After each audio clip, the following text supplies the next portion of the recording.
Okay चलिए भाई, class 11 के चैप्टर नंबर 3, 4 एंड 5 फिजिक्स के पास होने की चाबी। राइट, इतनी ही थियरी मैं जो कराऊंगा ना, वही थियरी आपके स्कूल के एग्जाम में आने वाली है। स्कूल कोई भी हो, फर्क नहीं पड़ता। राइट, 3, 4, 5 चैप्टर फिजिक्स में से मैं अभी जितना थियरी कराऊंगा उतना ही आएगा। और मैं सबसे पहले वो थियरी कराऊंगा जिसका स्ट्राइक रेट 100% है। 100% स्ट्राइक रेट का मतलब 100 में से 100 बार ये थियरी पूछी जाती है। बता बच्चा कौन सा थियरी है वो? कोई आइडिया है कौन सा थियरी है वो? अरे गलत बात, वो थियरी है प्रोजेक्टाइल मोशन। कौन सा थियरी? Projectile motion. हर बार आता है पेपर में और हर बार बच्चा लोग छोड़ के आता है उसको। अभी नहीं छोड़ना है, चल रिवीजन चालू करते हैं प्रोजेक्टाइल मोशन का, ठीक है ना, क्योंकि ये रिवीजन क्लास है तो हम उतना ही लिखेंगे जितना हमें एग्जाम में काम का है, जिससे हमें एग्जाम में मार्क मिलने वाले हैं।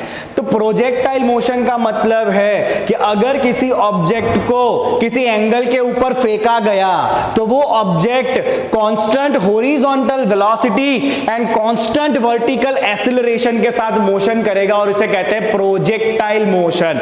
बराबर, तो पहले डेफिनेशन लिख दो। If object is throne at some angle with horizontal, it move with constant, क्या constant है भाई? constant horizontal velocity and constant vertical acceleration. It will move with constant horizontal velocity and constant vertical acceleration। तो उस motion को कहते हैं बच्चा projectile motion. चल मुन्ना, ये हो गया तेरा डेफिनेशन कंप्लीट, ठीक है ना। चलिए किस तरह से मोशन होगा वो देख लो। तो ये हो गया मेरा axis, let's say it is X axis, it is Y axis. हमने ऑब्जेक्ट को u जितने स्पीड से थीटा एंगल पे फेंका। मुन्ना, हमने ऑब्जेक्ट को u जितने स्पीड से थीटा एंगल के ऊपर फेंका तो हमें पता है ऑब्जेक्ट जो है वो कुछ इस तरह से मोशन करके गिरेगा। राइट, अभी आपको कुछ फॉर्मूलास पूछे जाएंगे। कौन कौन से फॉर्मूला बच्चा लोग? 4 फॉर्मूला। पहला फॉर्मूला टाइम ऑफ फ्लाइट, कितना टाइम में गिरेगा। दूसरा फॉर्मूला कितना दूर जाके गिरेगा। तीसरा फॉर्मूला कितना ऊपर तक जाएगा। चौथा फॉर्मूला उसके पाथ का ट्रेजेक्टरी बता। इतने क्वेश्चन आपको पूछे जाएंगे, इस तरह आपको आना ही चाहिए। चलिए शुरुआत करते हैं। हम क्या करेंगे, तो मैं लिखूंगा if object is throne with initial velocity u, okay, at an angle theta, चल बच्चा, तो ये जो इनिशियल वेलोसिटी है उसके 2 कंपोनेंट होंगे। ये होगा u cos थीटा और ये होगा u sin थीटा। आपको इतना तो आता ही है, मुझे पता है कि आप होशियार बच्चे हो सब लोग, तो आपको ये आता है ना। तो मैं यहां पे लिखूंगा कि यहां पे मैं लिखूंगा x component of all the motion और मैं यहां पे लिखूंगा y कंपोनेंट। मैं 2 कंपोनेंट को ना सेपरेट करके लिखूंगा। तो पहले मैं लिखूंगा इनिशियल का x कंपोनेंट। खतरनाक बारिश हो रही है, मुझे तो डर लग रहा है, बाप रे, भमाके हो रहे हैं अब तो बाहर। ठीक है, कोई बात नहीं, चलो ओके। चलो, इनिशियल वेलोसिटी का x कंपोनेंट क्या है Munna? u cos theta. Initial velocity का y कंपोनेंट क्या है बच्चा? u sin theta. चलिए, x डायरेक्शन में एक्सेलरेशन कौन देगा? कोई नहीं, बिकॉज एक्स डायरेक्शन में तो कोई एक्सेलरेशन लगता ही नहीं है ना। ओके, बिकॉज जो एक्सेलरेशन लगना है वो खाली वर्टिकल लगेगा और वर्टिकल एक्सेलरेशन देगा कौन? ग्रेविटी। चल मुन्ना, तो वर्टिकल डायरेक्शन में एक्सेलरेशन देगा ग्रेविटी। तो एक्सेलरेशन इन वाई डायरेक्शन इस ग्रेविटी में लगाऊंगा माइनस साइन, बिकॉज वो नीचे की तरफ है। हमने ऊपर वाले को प्लस लिया है u sin थीटा को, तो ग्रेविटी को आपको माइनस लेना पड़ेगा। और x डायरेक्शन में कोई नहीं है भाई एक्सेलरेशन देने के लिए, because the moment you will leave the object x direction का एक्सेलरेशन खत्म। जो एक्सेलरेशन है वो खाली y डायरेक्शन में है, ठीक है। चलिए, ये 2 चीज आपको काम का है। अब बात करते हैं सबसे पहला formula, that is time to reach maximum height.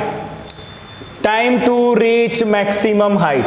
चलिए, इसका लॉजिक ना बहुत ही सिंपल है। जब ऑब्जेक्ट ऊपर जा रहा है तो धीरे धीरे उसका वेलोसिटी का वर्टिकल कंपोनेंट कम होता जाएगा और जब टॉप मोस्ट हाइट के ऊपर पहुंचेगा तब वेलोसिटी का वर्टिकल कंपोनेंट 0 हो जाएगा और फिर वहां से उसको नीचे आना है वापस। एग्री और नॉट?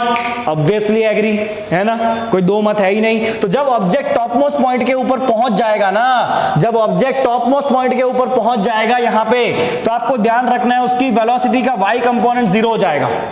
बच्चा उसकी वेलोसिटी का y कंपोनेंट कितना करना है तुम्हें? 0 करना है। तो वेलोसिटी का y कंपोनेंट हो गया 0। चल फॉर्मूला रख दे वेलोसिटी का, पता है थर्ड चैप्टर में से v equal to u plus at, सब कुछ करना है y कंपोनेंट के साथ, कोई बात नहीं कर लेंगे। चलिए y कंपोनेंट में इनिशियल वेलोसिटी था u sin थीटा, y में एक्सेलरेशन दे रहा था gravity, into t equal to 0। चल मुझे यहां से मिल गया t equal to u sin theta by g।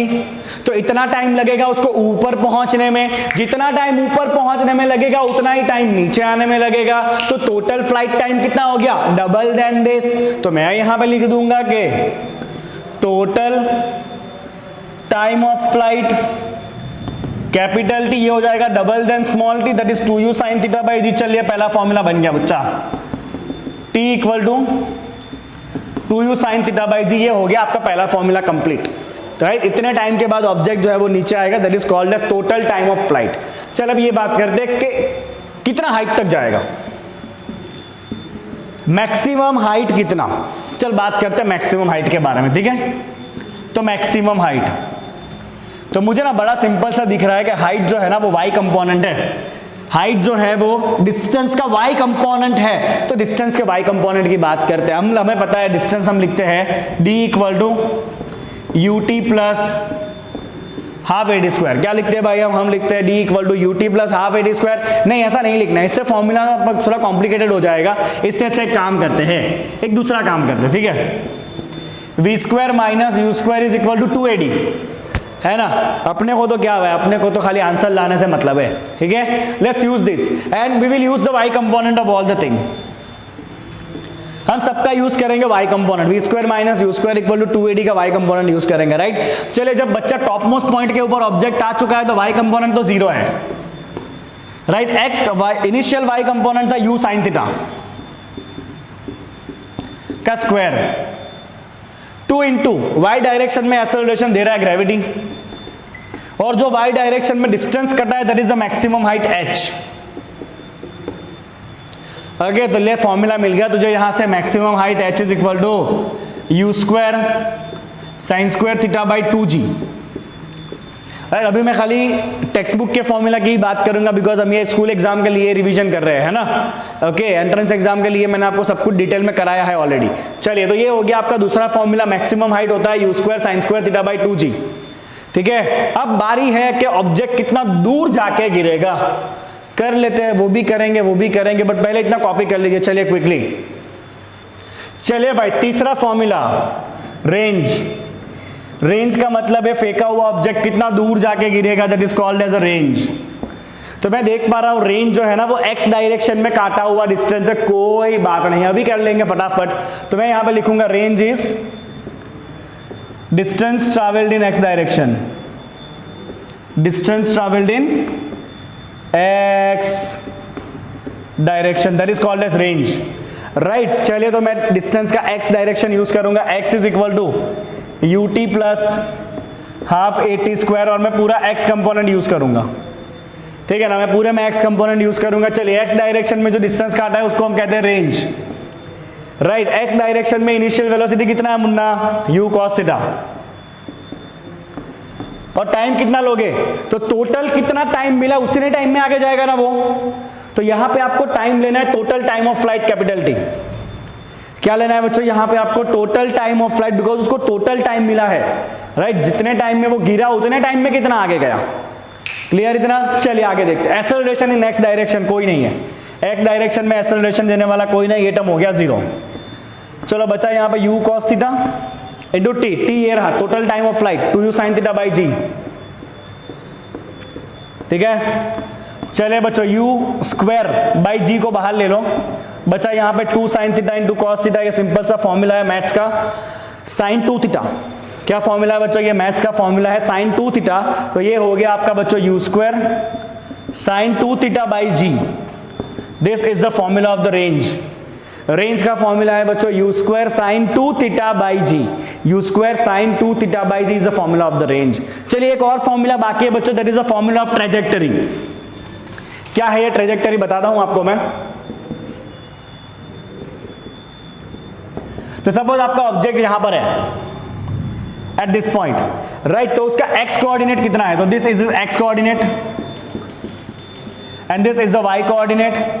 तो ये x और y कोऑर्डिनेट के बीच में क्या रिलेशन है, राइट, ओके। सपोज वापस एक छोटा सा फिगर बना देता हूं आपके लिए मैं।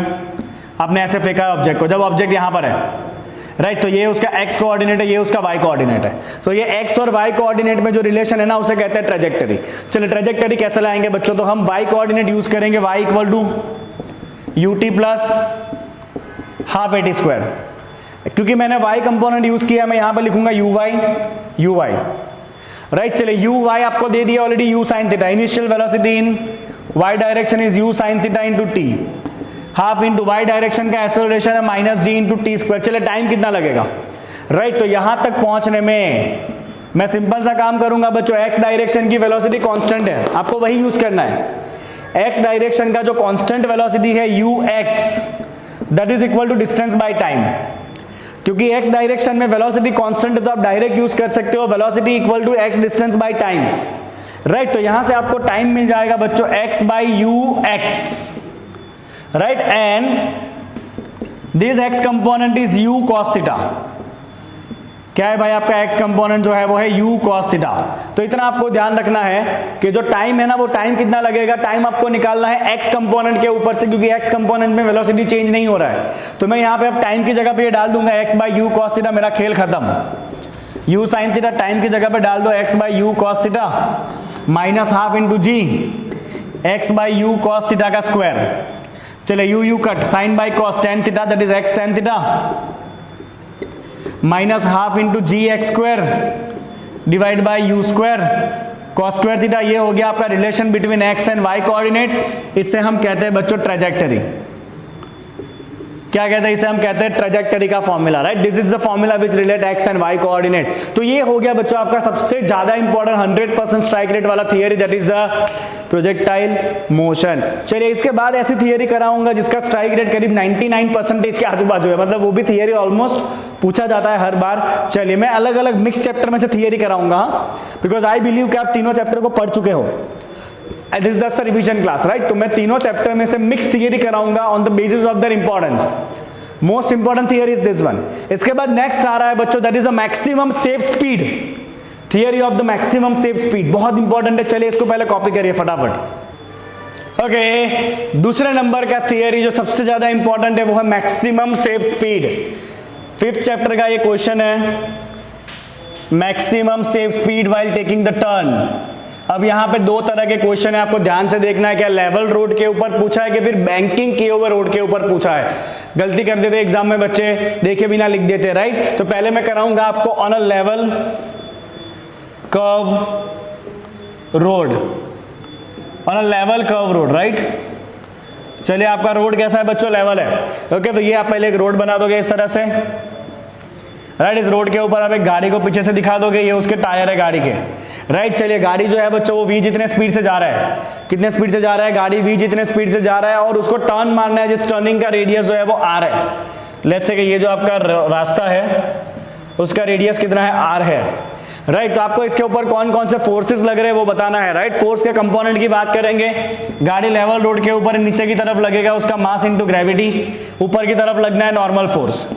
क्योंकि गाड़ी टर्न मार रहा है मतलब काइंड ऑफ सर्कुलर मोशन हो रहा है। सर्कुलर मोशन में ऑलवेज बाहर की तरफ लगता है सेंट्रीपेटल फोर्स, और वो होता है mv²/r। तो इधर बाहर की तरफ इसको धक्का लगेगा बच्चों mv²/r। कितना धक्का लगेगा बाहर की तरफ, mv²/r। और इस गाड़ी को गिरने से बचाएगा, बाहर जाने से बचाने का काम करेगा फ्रिक्शन। तो फ्रिक्शन उसको ऐसे अंदर की तरफ लगने वाला है जो इस गाड़ी को बाहर स्लाइड करने से बचाएगा। अगर इतने फोर्स कंपोनेंट लिख दिए उसके बाद तो this is just a cup of T for you. तो मैं यहां पे बहुत सिंपल सा काम करूंगा बच्चों, on balancing vertical component, on balancing vertical components.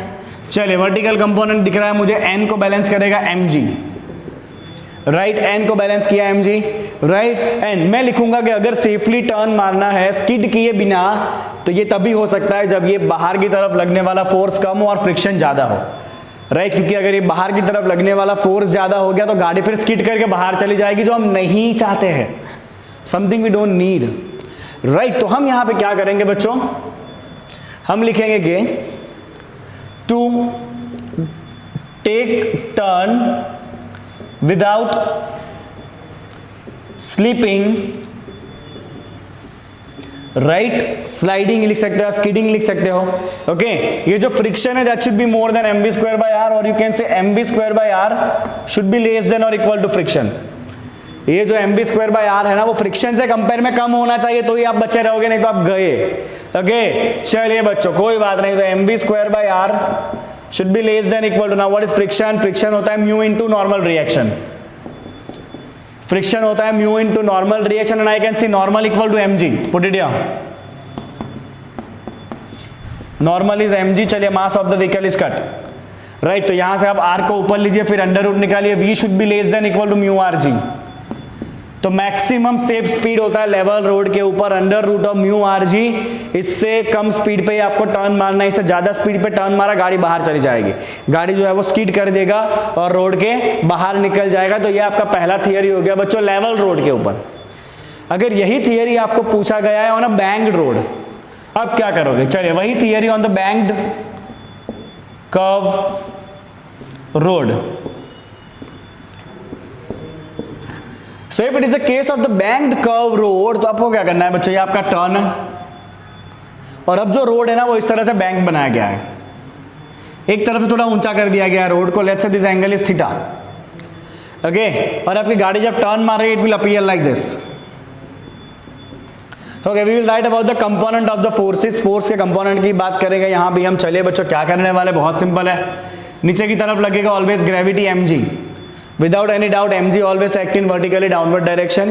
चलिए नॉर्मल रिएक्शन लगता है perpendicular to the surface, surface आपका इस तरह है तो नॉर्मल रिएक्शन उसको परपेंडिकुलर लगेगा, कुछ like this, this is the normal reaction and this normal reaction is acting perpendicular to the surface. से दो काम हो गया। दूसरी बात बच्चों, गाड़ी क्योंकि सर्कुलर मोशन कर रहा है, बाहर की तरफ धक्का लगेगा, centripetal force mv square by R, right. और इस गाड़ी को बाहर जाने से बचाने का काम करेगा मुन्ना फ्रिक्शन। कौन करेगा इसको बचाने का काम करेगा, friction, okay. And that friction will always act parallel to the surface, क्योंकि फ्रिक्शन दो सरफेस के बीच में लगता है ना, राइट। तो फ्रिक्शन लगेगा इस तरफ parallel to the surface, this is the friction जो गाड़ी को बाहर जाने से रोकेगा। फ्रिक्शन क्या करेगा बच्चों, फ्रिक्शन गाड़ी को बाहर जाने से रोकने वाला है, राइट। तो ये हो गए आपके फोर्स के कंपोनेंट। अब आप क्या करोगे बच्चों, अब आपको बहुत सिंपल सा एक काम करना है, आपको फोर्स के कंपोनेंट्स लेने पड़ेंगे, राइट। तो हम क्या करेंगे बच्चों, ये हो गए मेरे एक्सिस, ओके। तो मैं देख पा रहा हूं फ्रिक्शन जो है वो यहां पे थीटा एंगल बनाएगा, तो फ्रिक्शन के दो कंपोनेंट पड़ेंगे। चलिए ये कंपोनेंट पड़ेगा फ्रिक्शन का F sin थीटा और ये कंपोनेंट पड़ेगा फ्रिक्शन का F cos थीटा। देखो बच्चों फ्रिक्शन थर्ड क्वाड्रेंट में जा रहा है ना, इसलिए एक कंपोनेंट y का भी नीचे होगा, x का भी नेगेटिव में होगा। जो कंपोनेंट थीटा के बाजू में बनेगा वो cos कंपोनेंट, दूसरा कंपोनेंट sin। चलिए नॉर्मल रिएक्शन की बात करें बच्चों, नॉर्मल रिएक्शन सेकंड क्वाड्रेंट में जा रहा है तो उसका एक कंपोनेंट इस तरफ होगा और एक कंपोनेंट उसका इस तरफ ही होने वाला है, राइट। सेकंड क्वाड्रेंट में है तो चलिए अगर ये एंगल आपका थीटा है, राइट, तो यहां पे भी आपका थीटा एंगल बनता है और यहां पे भी आपका थीटा एंगल बनता है, ये होगा आपका n cos थीटा। क्यों n cos थीटा, बिकॉज ये थीटा के पास वाला कंपोनेंट है और ये दूसरा कंपोनेंट जो हमने लिखा था वो बनेगा n sin थीटा। क्या बनेगा बच्चों, दूसरा कंपोनेंट बनने वाला है आपका n sin थीटा। चलिए अब इसको करेंगे हम बैलेंसिंग। चलिए जैसे ही आप इसके वर्टिकल कंपोनेंट को बैलेंस करोगे तो राइट, तो आप सिंपली देख पा रहे हो वर्टिकल कंपोनेंट के ऊपर से कि n cos थीटा को बैलेंस कर रहा है mg and f sin theta. ऊपर की तरफ n cos थीटा है, नीचे की तरफ है f sin theta and mg। Let me write it here, right. मैं यहां पे बहुत सिंपल लिखूंगा बच्चों, n cos theta from vertical component of the forces. चलिए vertical component of the forces ऊपर की तरफ है n cos theta, that is equal to नीचे की तरफ है f sin theta and mg, f sin theta plus mg। चलिए यहां से खाली mg को निकाल लीजिए बच्चों, mg हो जाएगा आपका n cos theta minus f sin theta. ये हो गया आपका पहला स्टेटमेंट, राइट। mg कितना हो गया मुन्ना, mg हो गया आपका n cos theta minus f sin theta. चलिए बात करेंगे हॉरिजॉन्टल कंपोनेंट के बारे में। हॉरिजॉन्टल इस तरफ है mv स्क्वायर बाय r, इस तरफ है n sin theta f cos theta, ठीक है। चलिए horizontal component of the forces, okay तो हॉरिजॉन्टल कंपोनेंट आप देखो बच्चों, इस तरफ है mv स्क्वायर बाय r और इस तरफ है n sin theta and f cos theta plus f cos theta. चलिए अब ऐसे आपने दो इक्वेशन बना लिया, अब इन दोनों इक्वेशन को आप डिवाइड करोगे 2/1 करो। चलिए यहां पर है आपका mv square by r divide by इसकी तरफ है mg, that is equal to, चलिए यहां पर है n sin थीटा, मैं दो इक्वेशन के राइट एंड लेफ्ट दोनों तरफ डिवाइड कर रहा हूं, और इधर है n cos theta minus f sin theta. चलिए m को कर देंगे कट, बचा यहां पे v square by R ji, right. चलिए और फ्रिक्शन क्या होता है बच्चों, फ्रिक्शन होता है म्यू इंटू एन, है ना, जैसे हमने यहां भी लिखा था फ्रिक्शन होता है म्यू इंटू एन, राइट। तो जहां पे आपको फ्रिक्शन दिख रहा है उसकी जगह आप लिखोगे म्यू इंटू एन, मैं इसको नीचे लिख देता हूं यहां पर n sin theta plus friction की जगह लिखेंगे mu N, n cos theta, friction की जगह लिखेंगे म्यू एन, तो जहां पे फ्रिक्शन था उसकी जगह हमने लिख दिया बच्चों म्यू इंटू एन, ठीक है। अब चारों में से n आप कॉमन एंड कैंसिल कर लो, ठीक है, और सबको आप डिवाइड करोगे tan थीटा से। किससे डिवाइड करेंगे बच्चा, सबको डिवाइड करेंगे tan थीटा से, इससे क्या हो जाएगा, सॉरी सबको डिवाइड करेंगे cos थीटा से, तो यहां पे आपका v square by R G as it is रहेगा, और यहां पे सबको cos थीटा से डिवाइड करो तो ये हो जाएगा sin थीटा, मैं वापस एक स्टेप लिख देता हूं, by cos theta plus mu cos theta बचा है, उसको भी मैंने डिवाइड किया cos थीटा से। चलिए यहां पे भी cos theta by cos theta minus mu sin theta, उसको भी आप डिवाइड करोगे cos थीटा से। तो हमने कुछ नहीं किया बच्चों, चारों टर्म को cos थीटा से डिवाइड कर दिया है। ऐसा करने से अब यहां पे आ जाएंगे, फाइनल स्टेप इधर लिख देंगे हम, तो वहां पे हो गया आपका v square by R G is equal to sine by cos is tan theta plus cos cos will be cancelled, ये हो गया म्यू डिवाइड बाय, चलिए यहां पे cos by cos is 1 minus mu, last term sine by cos is tan theta, right. चलिए मुझे ये v चाहिए तो मैं आर जी को ऊपर लेके अंडर रूट कर लूंगा, तो v equal to R G under root, और साथ में ये कौन सा टर्म है, ये आर जी ऊपर आ गया, अंडर रूट निकाला, और ये पूरा टर्म क्या है बच्चों, पूरा टर्म है mu plus tan theta divide by 1 minus mu tan theta, mu plus tan theta divide by 1 minus mu tan theta. ये है आपका मैक्सिमम सेफ स्पीड जब आप टर्न मारना चाहते हो बैंक्ड रोड के ऊपर, जब आप बैंक रोड के ऊपर टर्न मारना चाहते हो तो इतना आप मैक्सिमम स्पीड से टर्न मार सकते हो, ठीक है। चलिए इधर ही आता है बच्चों एक और टर्म, ऑप्टिमम स्पीड। ऑप्टिमम मतलब वो स्पीड जहां पे टर्न मारने पे गाड़ी को बिल्कुल भी फ्रिक्शन नहीं लगेगा।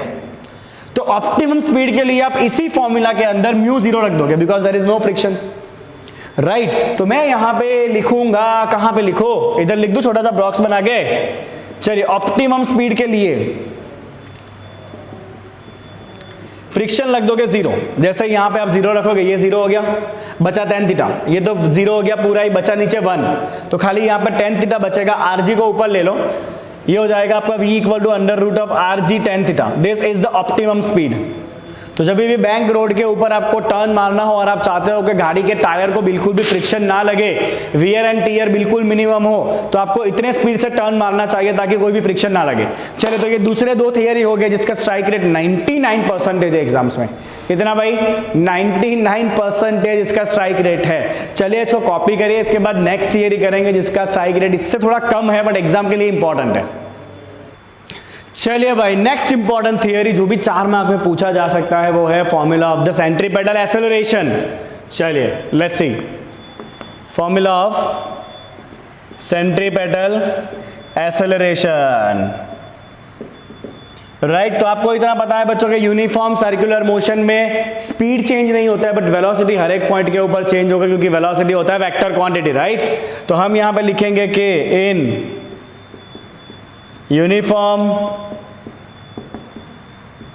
Circular motion, in uniform circular motion speed remain constant, speed remain constant but velocity changes at every point, velocity changes at every point. अगर हर एक पॉइंट पे वेलोसिटी चेंज हो रहा है इसका मतलब मोशन कैसा है भाई, कंटिन्यूसली एक्सेलरेटेड है, right. Hence the motion is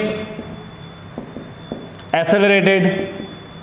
चलो तो यही एक्सेलरेशन का आपको वैल्यू निकालना है, कितना आएगा वो बहुत सिंपल सी बात है बच्चों। चलिए क्या करेंगे, तो एक सर्कल लेंगे, ओके। लेट अस से कि at time t equal to 0 और let's say at time t equal to t, your object is somewhere here, right? और सर्कुलर मोशन में वेलोसिटी का डायरेक्शन होता है in the direction of tangent, तो let's say it is the initial velocity v, right. At some time t plus delta t object घूम के यहाँ पे आ चुका है, at time t plus delta t time लिया ऑब्जेक्ट ने और अभी ऑब्जेक्ट यहाँ पर है, right, okay. Let's say this is the initial position vector r and this is the final position vector r dash, और अभी इस पॉइंट पे ऊपर आते ही ऑब्जेक्ट का वेलोसिटी का डायरेक्शन ये हो गया, let's say it is v dash. कितना है बच्चों, ये वैल्यू जो है वो आपका v डैश है, ठीक है। चलिए सिंपल सी बात है बच्चों, यहाँ पे डिस्प्लेसमेंट कितना हुआ, तो डिस्प्लेसमेंट का मतलब होता है आपका चेंज ऑफ पोजीशन। तो ये इनिशियल पोजीशन था, ये फाइनल पोजीशन है, तो इनिशियल से फाइनल की तरफ एरो मारो, ये है आपका displacement vector delta R.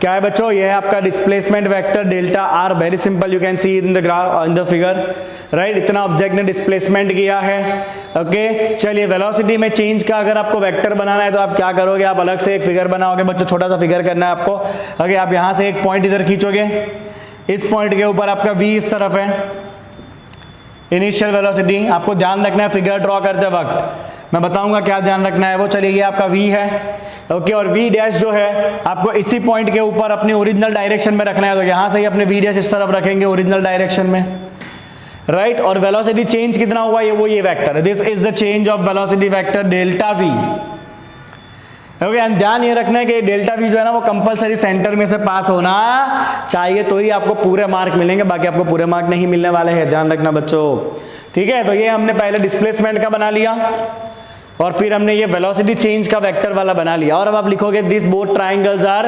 Equivalent triangle. दोनों कैसे है भाई, इक्विवेलेंट ट्राइंगल है या सिमिलर ट्राइंगल है। सो आप सिंपल सा कंडीशन यूज करोगे बच्चों, फॉर सिमिलैरिटी ऑफ ट्राइंगल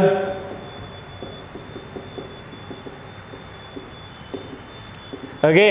चलिए सिमिलैरिटी में मैं क्या करूंगा बच्चों, delta v by delta R, we'll just talk about the magnitude। Delta v by delta R का जो मैग्नीट्यूड होगा, डेल्टा v का magnitude divide by delta R का magnitude, that is equal to vector v का magnitude divide by r का magnitude. अलग दिखना चाहिए दोनों, राइट। मैंने क्या किया बच्चों, इन दोनों का रेशियो और ये साइड आपका v है, इन दोनों का रेशियो कैसा होगा, सेम होगा from the similarity of the triangle, right. चलिए this is delta v is equal to delta R को ऊपर ले लो क्रॉस मल्टीप्लाई करके।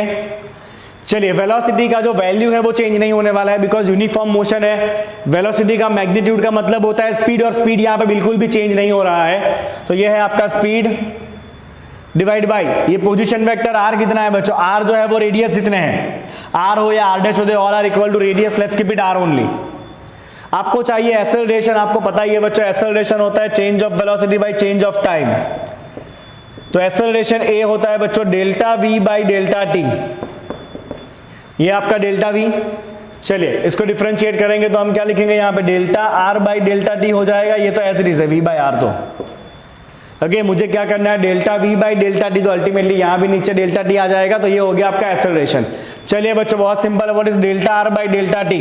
डेल्टा r है डिस्प्लेसमेंट, डेल्टा t है टाइम, डिस्प्लेसमेंट बाई टाइम मतलब वापस वेलोसिटी या स्पीड, तो this is again speed, right. Change of position by time that is displacement by time that is velocity, तो वापस एक v हो गया, ये तो ऑलरेडी एज इट इज है। तो ये सेंट्रीपेटल एक्सेलरेशन का फॉर्मूला आ गया आपका v स्क्वायर बाय r। क्या फॉर्मूला आ गया भाई, सेंट्रीपेटल एक्सेलरेशन का v स्क्वायर बाय r। और आपको ध्यान रखना है this always act towards the centre. कहाँ होता है ये, हमेशा एक्ट करेगा टुवर्ड्स द सेंटर, इसका डायरेक्शन ऑलवेज कहाँ होगा, सेंटर की तरफ होगा। चलिए आप इसको थोड़ा मॉडिफाई भी कर सकते हो बच्चों, ac इक्वल टू v होता है ओमेगा इंटू r, तो यहां से सिंप्लीफाई करने पे आपको ऐसा भी मिलेगा omega square into R. Omega is the angular velocity, right, और रिलेशन है v और ओमेगा के बीच का, v equal to omega into R, तो instead of v I have place omega into R, right. तो ये बच्चों हो गया आपका यूनिफॉर्म सर्कुलर मोशन का थियरी, जो इस चैप्टर में से पूछे जाने के पूरे चांसेस है, अदर इन 3 मार्क्स और can be asked in 4 marks. अगर प्रोजेक्टाइल मोशन नहीं आया ना तो फिर ये आएगा 100%, ठीक है। चलिए कंप्लीट करिए इसको फटाफट। ओके, चलिए 4th चैप्टर में से एक और important theory, that is the law of parallelogram.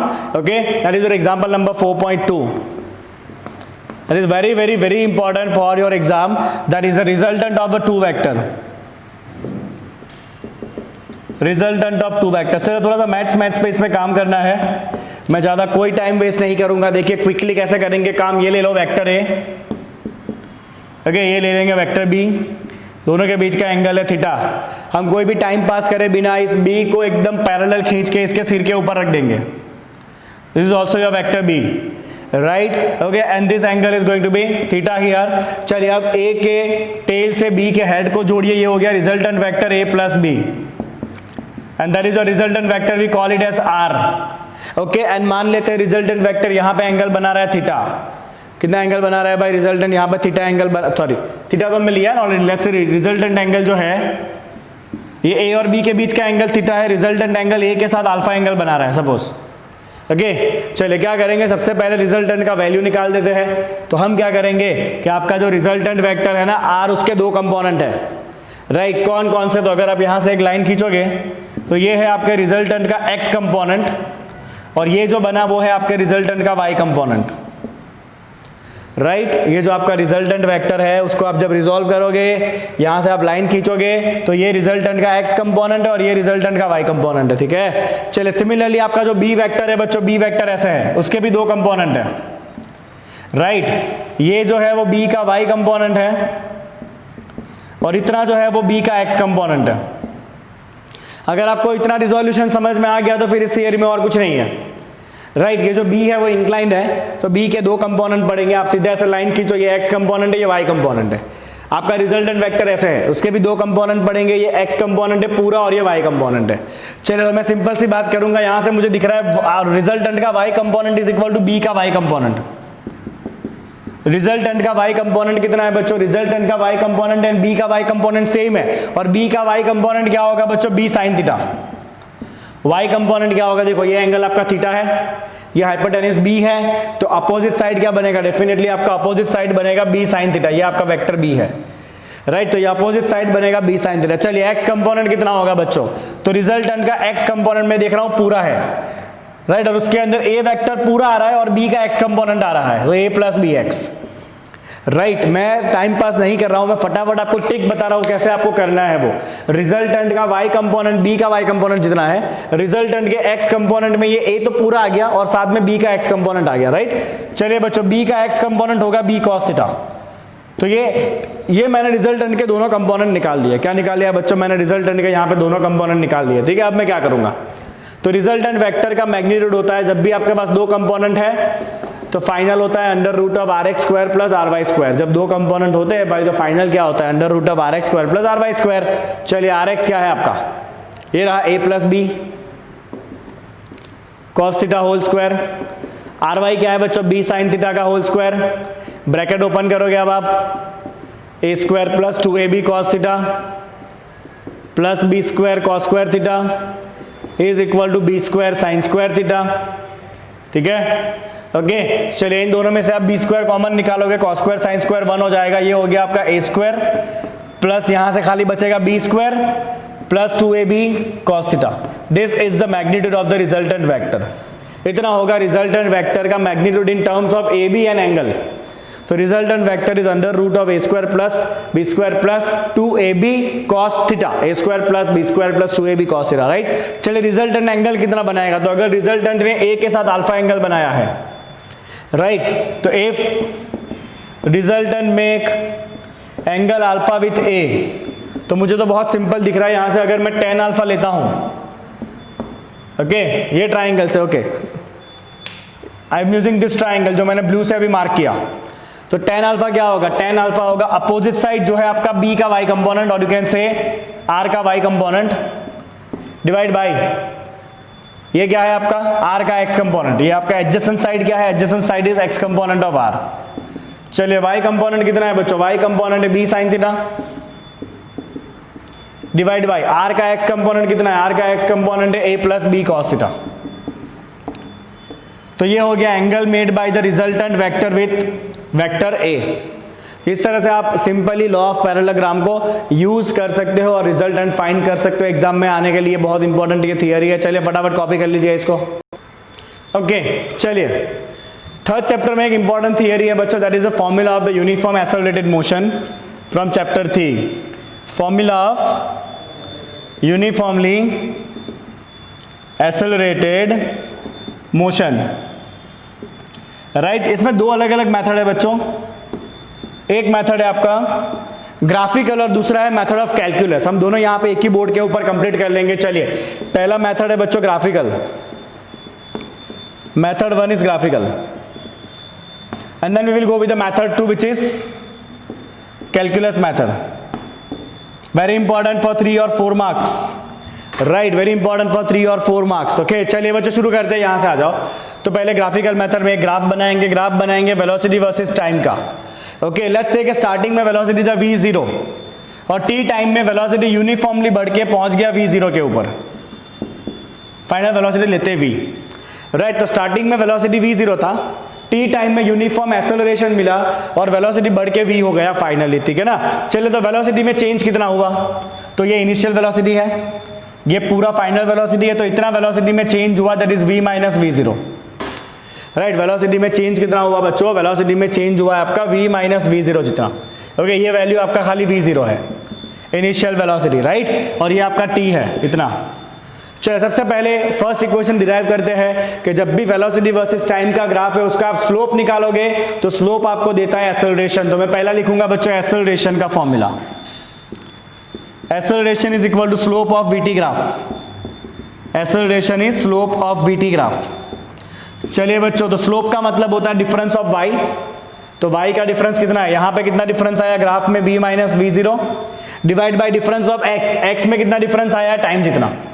Slope का मतलब होता है ग्राफ के दो पॉइंट में y कोऑर्डिनेट का difference that is v minus v0 और ग्राफ के दो पॉइंट में x कोऑर्डिनेट का difference that is t, right. तो that is equal to your a equal to v minus v0 by t, so at equal to v minus v0, so your first equation is v equal to v0 plus at,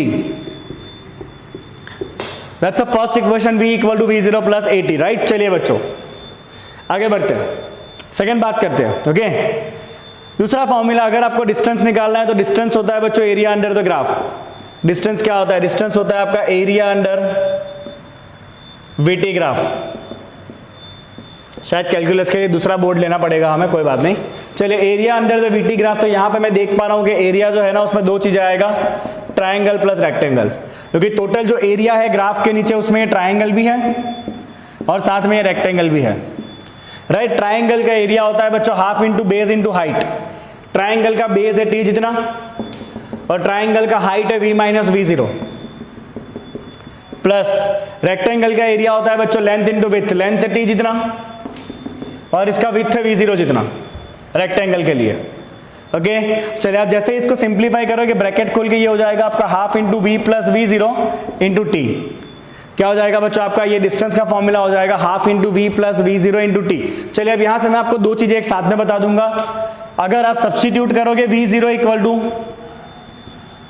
if you substitute v equal to v0 plus at, अगर आपने यहां पे v को substitute किया v0 plus at तो आपका equation हो जाएगा बच्चों सिंप्लीफाई करने पे s equal to VOT plus half AT square. Simplify करने पे आपका इक्वेशन हो जाएगा VOT plus half AT square, अगर आप V रखोगे तो।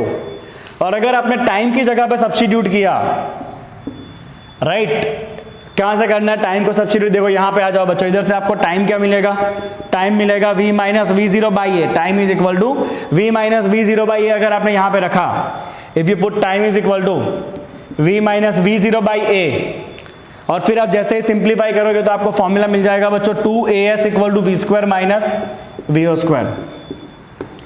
2as is equal to v square minus vo square, ये आपको फॉर्मूला मिल जाएगा, राइट। तीनों फॉर्मूला आपके आ गए। एक और फॉर्मूला है बच्चों distance travel in nth second. Distance travel during nth second होता है बच्चों vo plus a by 2 2n minus 1। याद रखना है इसके न्यूमेरिकल बहुत सारे हैं, पर्टिकुलर n नंबर के सेकंड पे जो डिस्टेंस कटेगा वो डिस्टेंस है vo plus a by 2 into 2n minus 1, vo plus a by 2 into 2n minus 1 का आपका फॉर्मूला बन जाएगा। चलिए फटाफट इसको कॉपी करिए, फिर कैलकुलस मेथड देखेंगे। बात करेंगे about the method of calculus. बहुत मस्त ये मेथड है कैलकुलस का, जो आपका न्यूमेरिकल है actually. Okay, uniform accelerated motion के फॉर्मूला आपको बनाना है by the method of calculus. चलिए फटाफट बनाएंगे, एकदम जड़ करेंगे।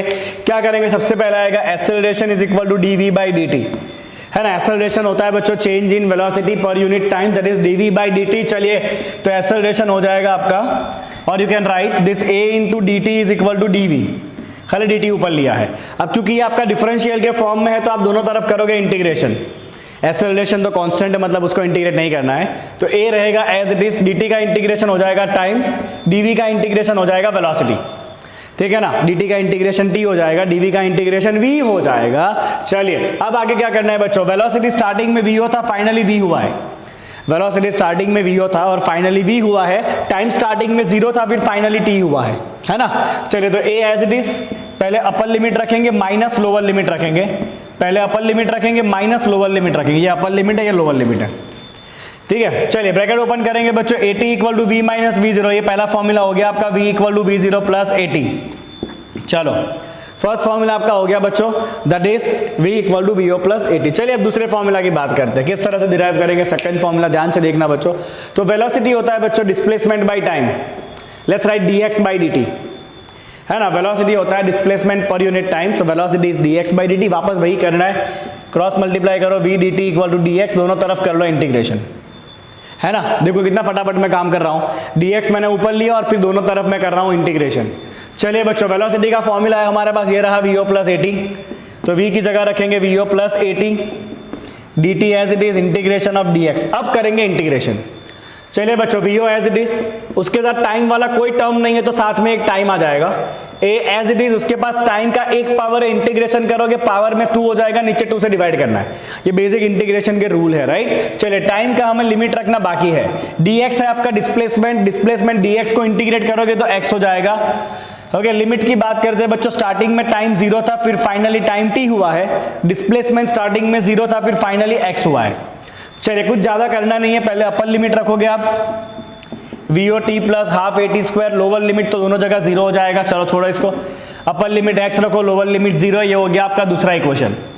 The distance is equal to vo t plus half at square, जो हमने ग्राफिकल से भी बनाया था, हो गया दूसरा इक्वेशन, सिंपल है एकदम। x v equal to dx by dt, dt को ऊपर लेके दोनों तरफ इंटीग्रेशन, यहाँ पे v का रखना है फॉर्मूला, समझ लिया ना। चल मुन्ना तीसरा इक्वेशन बताता हूँ फटाफट, है ना। तीसरा इक्वेशन भी आपको इसी से बनाना है, v equal to dx by dt, but आप यहां पे क्या करोगे पता है, थोड़ा सा ऐसा इसको हटा दोगे, ऐसा करना है आपको। मैंने क्या किया पता है, मैंने इसको ऐसे तोड़ दिया, dx को यहां पे रखा, dt को बाजू में लिया और फिर ऊपर नीचे ds मल्टीप्लाई कर दिया, उससे कोई फर्क पड़ने वाला नहीं है। ऊपर ds मल्टीप्लाई किया, नीचे ds मल्टीप्लाई किया, वो तो कट ही हो जाएगा। ds की जगह आप dx लिखो, डिस्प्लेसमेंट लिखो यहां पे आप, ओके। dv करेंगे, dv ओके। मुझे लग रहा है मैं इसमें कुछ गड़बड़ कर रहा हूं, let me just check it once. Okay perfect है, कोई प्रॉब्लम नहीं है। यहाँ पे velocity is dx by dt, इसको मैंने ऐसे लिख दिया था dx बाई dt, राइट। यहाँ पे भी dv मल्टी डिवाइड किया, यहाँ पे dv को मल्टीप्लाई किया। ऐसा क्यों किया उसका रीजन बता देता हूँ आपको। तो v as it is, keep it as it is, dx by dv, dv by dt is acceleration a, here it is, dv by dt क्या होता है, एक्सेलरेशन a होता है। चलिए अब ये v के साथ dv को ऊपर लीजिए, ये a इंटू dx, अब करिए दोनों तरफ इंटीग्रेशन, है ना। समझ गया क्या किया वो, ओके। dv को ऊपर लिया, ये बच्चा a dx, दोनों तरफ करना है बच्चा इंटीग्रेशन। इंटीग्रेट करने में क्या आएगा, इधर आ जा। चलिए v का 1 पावर है, इंटीग्रेट करोगे तो पावर में 2 आ जाएगा, उसको नीचे डिवाइड करना है आपको, that is equal to a तो कांस्टेंट है, dx का इंटीग्रेशन हो जाएगा x। स्टार्टिंग में बच्चों आपका वेलोसिटी था v0, फाइनली है v, डिस्प्लेसमेंट स्टार्टिंग में 0 था, फाइनली डिस्प्लेसमेंट है x, ठीक है। चलिए पहले अपर लिमिट रखेंगे तो हो जाएगा v square by 2 minus lower limit रखो v की जगह पे, ये हो गया vo square by 2, that is equal to ax। 2 common निकाल के ऊपर डाल दो, फॉर्मूला बन गया आपका v square minus vo square is equal to 2ax, यही आपका तीसरा फॉर्मूला था, v square minus vo square is equal to 2ax, that is the third formula of the motion, got it. Okay तो ये हो गए आपके कैलकुलस के मेथड से यूनिफॉर्मली एक्सेलरेटेड मोशन के सारे फॉर्मूला। चल फटाफट कॉपी करा जाए इसको। चलिए बच्चों थर्ड चैप्टर में से एक और थियरी करेंगे, that is a relative velocity. Exam में बहुत बार पूछा जा चुका है ये थियरी, आगे भी आ सकता है, रिलेटिव वेलोसिटी। चलिए क्या करना है बच्चों, बहुत सिंपल सा हम काम करेंगे। लेट अस से this is your coordinate axis, right. अगर मान लीजिए स्टार्टिंग में कोई एक पार्टिकल यहाँ पर है तो ये है इनिशियल पोजीशन ऑफ पार्टिकल ए। क्या है भाई, ये इनिशियल पोजीशन है पार्टिकल ए का, और कोई दूसरा पार्टिकल यहाँ पर है तो ये है initial position of the particle B. Okay suppose मान लेते हैं बच्चों कि speed of the particle A is V A, speed of particle A, similarly V B is the speed of particle B, ठीक है। ओके तो टी टाइम के बाद आपका एक्स का ए का पोजीशन क्या होगा, मान लो कि ए ने डिस्टेंस काटा और यहां पहुंच गया है वो, राइट। ओके तो this is the position of the A after time t. तो मैं यहां पे लिखूंगा कि after time T position of A that you can write as x A is equal to initial position plus वो जो extra distance काटेगा वो, राइट। इसका फाइनल पोजीशन क्या होगा बच्चों, फाइनल पोजीशन होगा इनिशियली जहां पे था वो, वहां से वो डिस्टेंस कितना काटेगा, उसका वेलोसिटी वी ए है, तो डिस्टेंस क्या होता है बच्चा, वेलोसिटी इनटू टाइम। डिस्टेंस क्या होता है, वेलोसिटी इनटू टाइम, मतलब टी टाइम के बाद आपका ए वाला ऑब्जेक्ट कहां पे होगा, टी टाइम के बाद ए वाला ऑब्जेक्ट होगा X O A initial position plus जो एक्स्ट्रा डिस्टेंस काटा वहां पे। Similarly after T time B कहां पे होगा, after time T position of the B. चलिए बच्चों टी टाइम के बाद बी का पोजीशन क्या होगा, तो बहुत सिंपल सी बात है बच्चों, टी टाइम के बाद बी का पोजीशन हो जाएगा, क्या होगा बी का पोजीशन टी टाइम के बाद, दैट इज बी का इनिशियल पोजीशन इनटू बी ने जो डिस्टेंस काटा वो, राइट। ओके तो मान लो कि आपका बी जो है वो यहां पहुंचा है, सपोज जस्ट फॉर एग्जांपल कि आपका बी यहां पे पहुंचा है, तो उसने कितना डिस्टेंस काटा होगा, that is equal to V B into T, right. तो उसका पोजीशन क्या हो जाएगा, इनिशियल पोजीशन इनटू जो उसने डिस्टेंस काटा। तो इतने टाइम में रिलेटिव डिस्प्लेसमेंट कितना हुआ, दोनों के बीच में इतना रिलेटिव डिस्प्लेसमेंट हुआ है, right. This is the relative displacement. So I can write here relative displacement is equal to position of A minus position of B, or you can write position of B minus position of A. This is the relative displacement, right? क्योंकि B यहाँ पे पहुंचा है, A यहाँ पे पहुंचा है, दोनों के बीच का डिस्प्लेसमेंट ये रहा रिलेटिव डिस्प्लेसमेंट, राइट।